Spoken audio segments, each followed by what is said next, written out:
Good morning, ladies. Grab your coffee, get comfortable, and welcome to today's deep dive. I am Professor Paulo. And I'm Professor Reichel. We are so thrilled to be here with you today. We really are. We know so many of you amazing adult women tuning in from Brazil are juggling like a million things right now. Work, family, running the household. Exactly. Taking time for yourself to learn English online is a huge act of self-love. It is. So today is April 13th, 2026. And we are unpacking the latest class notes for the English Conversations course, specifically for our lovely group, T262. You ladies are rocking that A2 level on the CEFRL scale. You really are.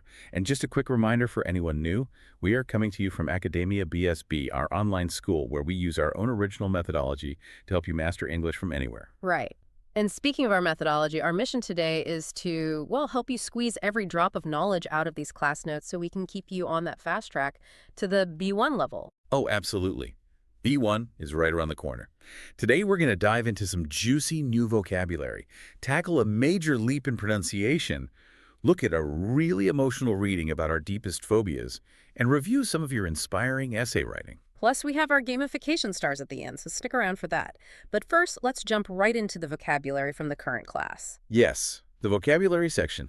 This is the foundation of everything. Right. So the notes highlight some very specific words today. Let's look at the first one. Knowledge.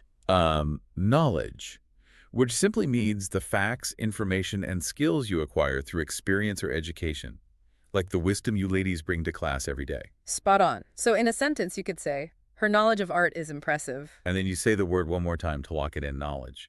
And, other nouns in that same category of abstract concepts could be like wisdom or education. Oh, I love wisdom. Okay, next word.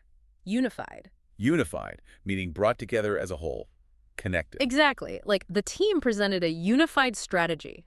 Unified. And other adjectives in that family might be joined or combined. Our next word is sketch. Sketch. This is a rough or unfinished drawing, like when you're just starting out on a painting. Right. She drew a quick sketch of the landscape. Sketch. Other nouns like this are draft or outline. Which brings us to a really fun one, psychedelic. Oh, wow. Yes. Psychedelic. It means having bright, vibrant, almost mind-bending colors or patterns. Like the museum featured a very psychedelic painting. Psychedelic.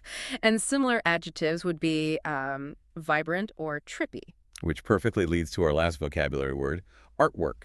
Artwork, which means illustrations, photographs, or other non-textual material. Right, exactly. The gallery displayed beautiful artwork from local women. Artwork. Similar nouns would be masterpiece or sculpture. Beautiful. Getting these nouns and adjectives into your daily speech is what pushes you from A2 to B1. But before we get to the really tricky part, the pronunciation, we're going to take a super quick commercial break. Yes. And during our breaks today, we've got some fun medical trivia for you. Did you know that a cardiologist, the doctor who specializes in the heart, studies an organ that pumps about 2,000 gallons of blood every single day? That is insane. 2,000 gallons. We'll be right back to talk about how English grammar might just make your heart skip a beat. Stick around. And we are back. We are. And speaking of cardiologists and hearts, I heard a joke during the break. Oh no, let's hear it. Why did the English student go to the cardiologist? I have no idea. Why? Because she had a heart attack trying to memorize all the inseparable phrasal verbs. Oh my gosh, that is terrible. But also very true. The grammar can be so stressful. It really can be. Just to recap, before the break, we covered some gorgeous art-related vocabulary. But knowing the words is only half the battle, right? Right. You actually have to say them out loud. Which brings us to the pronunciation section. And ladies, the difficulty spiked today. It really did. Let's look at the past class. Yeah. The words were so foundational. We had did, live, and leave. Right. Leave and leave is that classic trap. You have words like sit and seat or fit and feet. It's all about that micro movement of the mouth. Exactly. But then we look at the current class, and the methodology throws these massive words at you. It's totally intentional to train those facial muscles. Absolutely. So let's practice the current class words exactly how our methodology dictates. Yeah. We read the word, put it in a sentence, and say the word again. Let's do it together. Okay, first one, research. I need to do some research for my essay. Research. That's correct. Next is exposition.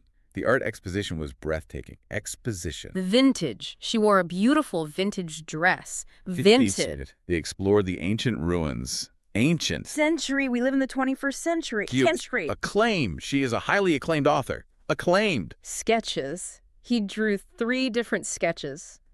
And now, the ultimate challenge mentioned in the notes.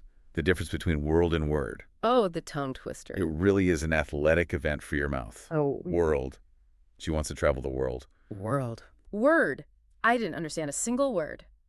Word. That RLD combo in world is so tough. But practicing it is what builds that fluency. It's all about muscle memory. But, making those sounds in front of other people can be really scary. Which is the perfect transition to another quick break. And for this one, let's talk about pediatricians, the doctors who take care of children. Oh, I love this one. Did you know babies are actually born with about 300 bones, but adults only have 206? Wait, really? Where do they go? They fuse together as we grow up, just like your English skills fusing together. We'll be right back to talk about reading, phobias, and facing our fears. Welcome back to the deep dive, ladies. Welcome back. And thinking about kids and pediatricians reminded me of my niece. She used to have this intense fear of the dark, total meltdown fear. Oh, poor thing. That's so common, though. It is. But one day she told me very seriously that she wasn't scared of the dark anymore. She was just allergic to the shadows. Oh my goodness, that is adorable. Yeah. Kids have the best way of reframing their fears. Right. And reframing our fears is exactly what we need to do with today's reading assignment, which is all about phobias. Exactly. Before the break, we tackled that tough pronunciation, which causes a lot of anxiety for adult learners. Yeah. And this reading assignment, titled What Are You Afraid Of?, addresses fear directly. It really normalizes it. It says fear is just like anger or hunger. It's a basic human feeling. And our methodology is so supportive here. Remember, your teacher reads the first 2 paragraphs calmly to set the tone and show you the pronunciation. Right. And then you, the student, take a deep breath, read the rest of the text out loud, and answer the interpretation questions. It's so empowering. It truly is. And the text introduces some really intense clinical words, like acrophobia, the fear of heights, Or claustrophobia, the fear of confined spaces. agoraphobia, open spaces, Yeah. and of course, arachnophobia, spiders. Yeah. Spiders. But it also talks about things so many of us face, like the fear of public speaking. The text points out that we just don't want to be judged. Which is exactly what holds us back in language learning. But the text reminds us to rely on our family, our community, and even gives a real lifeline phone number for people feeling overwhelmed. It's such a beautiful, compassionate lesson, and overcoming that fear gives you the confidence to actually express yourself, which brings us to the writing section. Yes, the essay writing.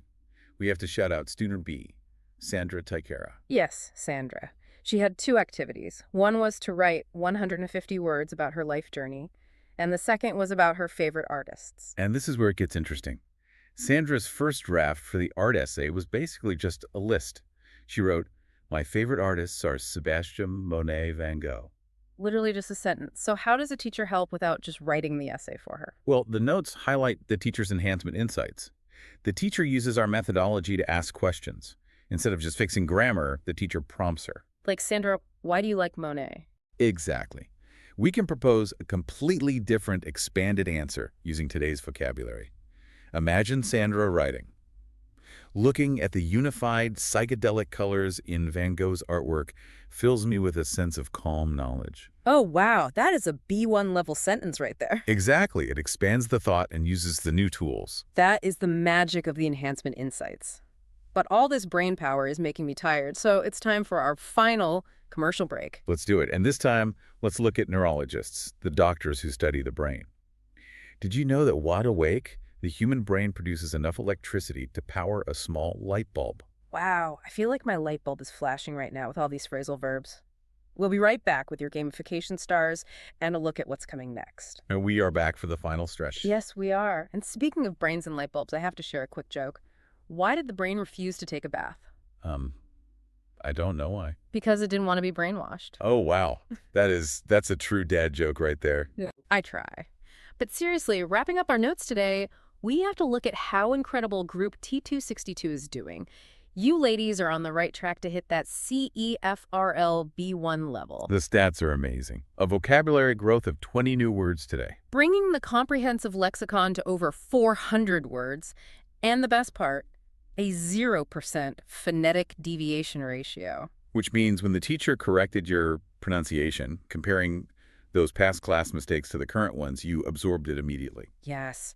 The grammar references from the structural breakdowns of those phrasal verbs were applied flawlessly. You ladies are doing the work. And that hard work pays off in our favorite way. The gamification points. Yes. This is how we reward you on our online platform for every single activity you do in class or as homework. It helps you climb that student ranking leaderboard.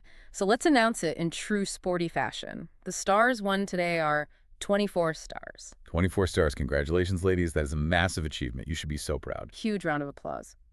But we can't stop here. We have to look at the upcoming linguistic scope. Yes. What is coming up in the next class? We are tackling directions how to get there. Oh, spatial grammar. That is so practical. Extremely practical. Imagine you're traveling. You might say, "Excuse me, could you tell me how to get to the art exposition?" Or go straight past the ancient ruins and turn left. Getting lost in a new city is a real fear, but you'll have the words to handle it. Exactly. But here's the cliffhanger. What happens when a local gives you directions using 3 different inseparable phrasal verbs at the same time? Will you make it to the museum, or will you be lost forever? Oh, you'll have to tune into the next class to find out. You absolutely will. As we wrap up today's episode, we always like to leave you with a little inspiration from international literature. Yes. Today, we're looking at the brilliant American author and feminist Bell Hooks. In her 1994 book, Teaching to Transgress, she writes so beautifully about education as the practice of freedom. It's so relevant to adult learners. It really is. She believed that learning isn't just about memorizing rules. It's about finding your voice and gaining the power to engage fully with the world. By facing your fears like we read about today and finding the right words, you're practicing that freedom. That is so deeply true, and it perfectly captures what we do here. Thank you so much for spending your morning with us, ladies. Keep up the amazing work, and remember our school motto. It's not only about the language. It's all about communication. See you next time.